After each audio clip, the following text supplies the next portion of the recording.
What's going on, y'all? I'm back with another Miami Dolphins video, and today we are going to be going over my round one targets for the Miami Dolphins at picks 11 and 30. For each pick, I'm going to give you four must drafts. If those guys are available, you 100% take them.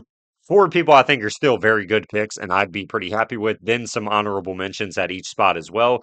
And in the middle of it, I'll tell you who's off the board at 30, in my opinion. Like, there's no way they are going to be available at that spot, just to give you an idea of why my board looks the way it does. But yeah, let's go ahead and get straight into things, starting off with my must drafts at number 11. And like I said, there's going to be four of them. Linebacker Sonny Styles, Ohio State. Safety Caleb Downs, Ohio State. Edge rusher Ruben Bain Jr., Miami. And offensive tackle Francis Mauigoa out of Miami as well. Okay, let's go through each of them. Starting off with Sonny Styles. Just flat out, he's my number one player in the class. I think he's the best player in the draft. Jordan Brooks, there's some concerns he could potentially be traded. Tyrell Dodson's not the best player in the world to begin with. So if Sonny Styles is there at 11 because the Bengals, Chiefs, Commanders, Giants, hell, even the Saints all pass on him, I think it becomes a no-brainer to take him. Same could be said with Caleb Downs, who's my number two player in the class. I love Caleb Downs' game a ton. I think there's a chance he goes as high as five. I think the Browns could shock people and consider him. The Commanders, obviously, the Chiefs, Bengals. So those two, I mean, really all four of these guys probably go in the top 10. That's why they are must drafts. If they somehow make it to you, do not mess it up. Just take them. This team is terrible. It's probably got a ceiling of 6 wins and a floor of like one or two. We're going to be bad next year, Dolphin fans. So you might as well embrace it and just hope this team goes best player available at any position, not defensive tackle, center, or running back, in my opinion.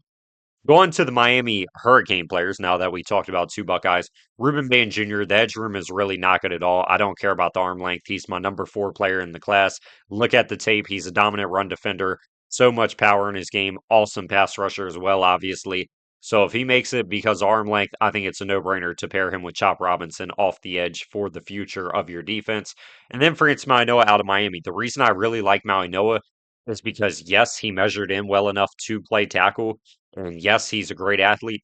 I think he could start at right guard next for you week one. And then Austin Jackson's contract is finally up in the 2027 offseason. So get rid of Austin Jackson, then move Mauigoa out to right tackle. So I think he gives you multiple position versatility on the line. He's not playing left tackle, Patrick Paul. You're not putting him at center, Aaron Brewer. But like anything else, I think it's free game. Jonas Savai, now I guess you're going to leave that left guard. So really the right side of the offensive line is where I would be starting him. But yeah, those are my four guys. If they are available, you have to draft these four players. I don't care what someone's offering you. Like, these four guys are franchise altering players, in my opinion. I would be taking every single one if I could. Obviously, we only get one choice, but I told you the order I'd take them in. But if any of them are available, I feel blessed. Let's go to the good picks at pick 11. And once again, like I said, I'll have four guys. Spencer Fano out of Utah, Venga Ioane out of Penn State, Mansour Delane out of LSU, Cardinal Tate out of Ohio State. And the reason I give Fano and Ioane the nod over Delane and Tate, I want to get better in the trenches first. Like having good playmakers would be awesome, like a Cardinal Tate for Malik Willis, excuse me.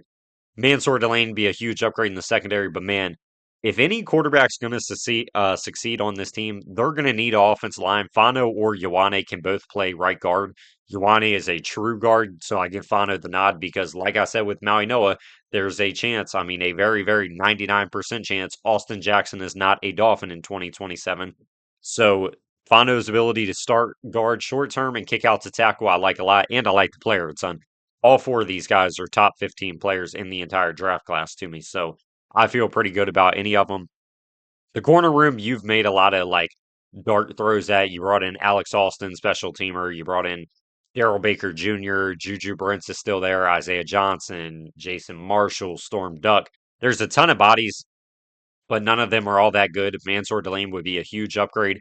Jeff Hafley, funny enough, recruited Mansour Delane coming out of high school. He ended up at Virginia Tech, but it clearly shows Jeff Hafley does like Mansour Delane a ton as a player. And I promise you, Delane now compared to what he was entering college is a 1 million times better player, which that's a lot of people, but Delane especially, because his 2024 tape really was not all that good. His 2025 tape, he was arguably the best corner in the nation. So that stride in 1 year just from transferring schools and going to a higher level of competition, by the way, is just ludicrous. Cardinal Tate to me feels like the safest wide receiver in the draft. Like Jordan Tyson's got a lot of injury problems, even though he's still my number one, and he's going to stay my number one just because the ceiling is so incredible. You just need stability on the offense. You can't take injury risk players that have shown a long history of being injured, in my opinion. So, yeah, Carnell Tate will get the nod. And the reason he's over Makai Lemon, even though they're back to back on my big board, very close players, in my opinion.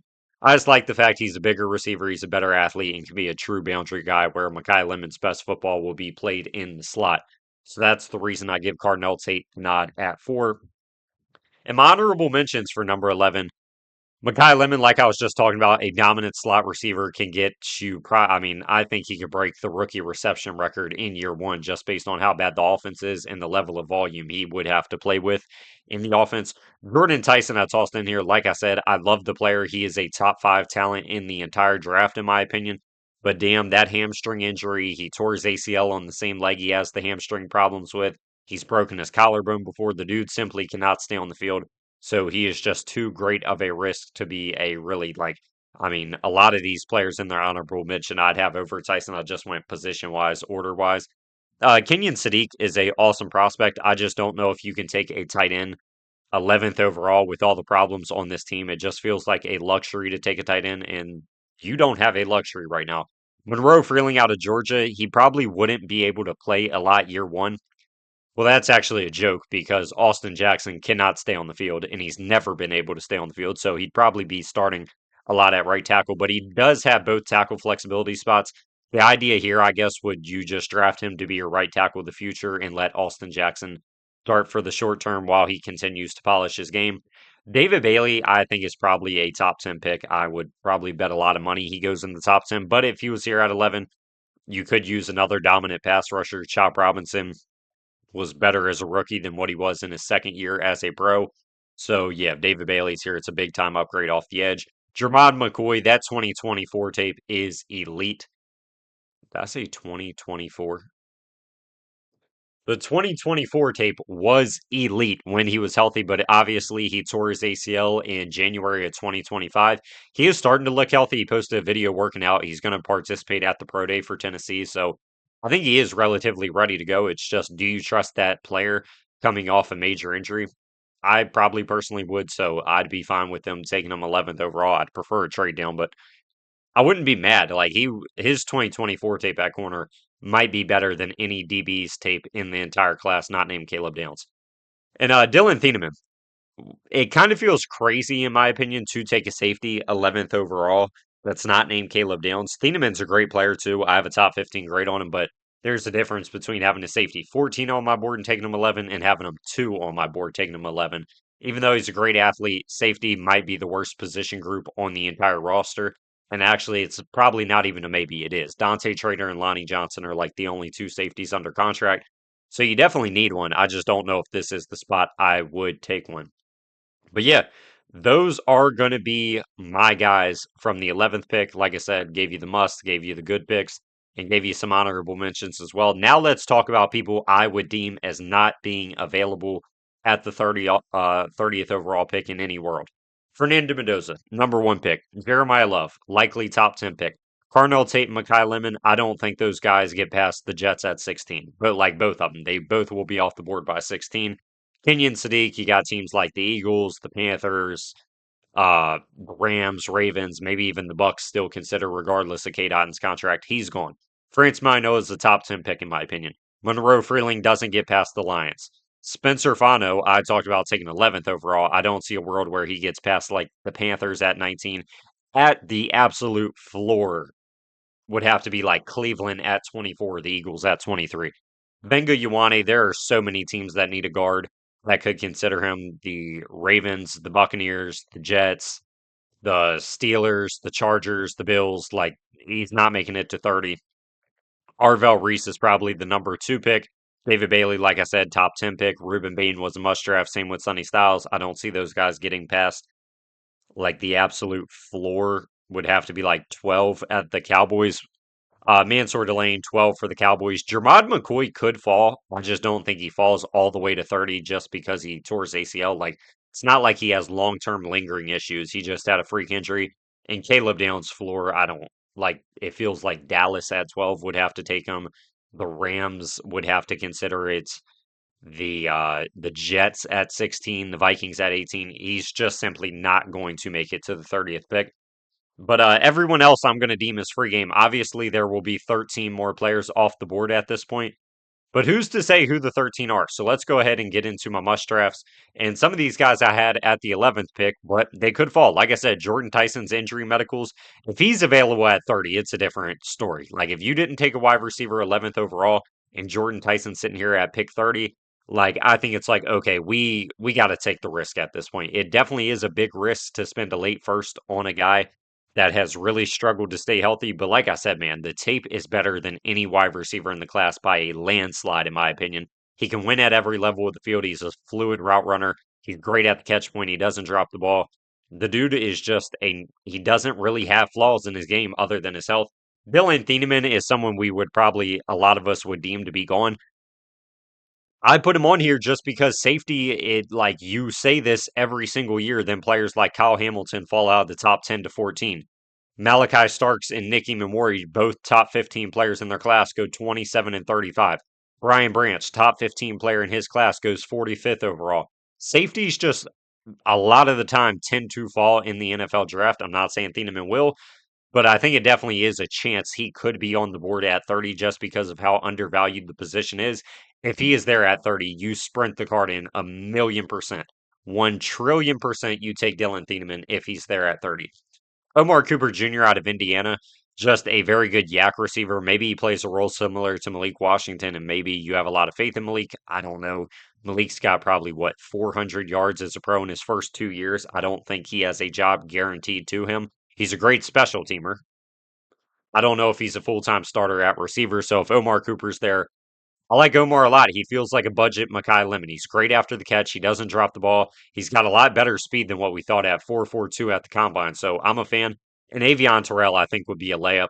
He fits Jeff Halfley's defense perfectly. It's kind of similar to a budget Mansour Delane later in the draft, or kind of like how the Packers signed Nate Hobbs. Now, unfortunately, Nate Hobbs didn't stay healthy last year, but it's kind of similar to that role on the defense. And you need a dominant nickel corner. Avion Terrell can certainly be that for you.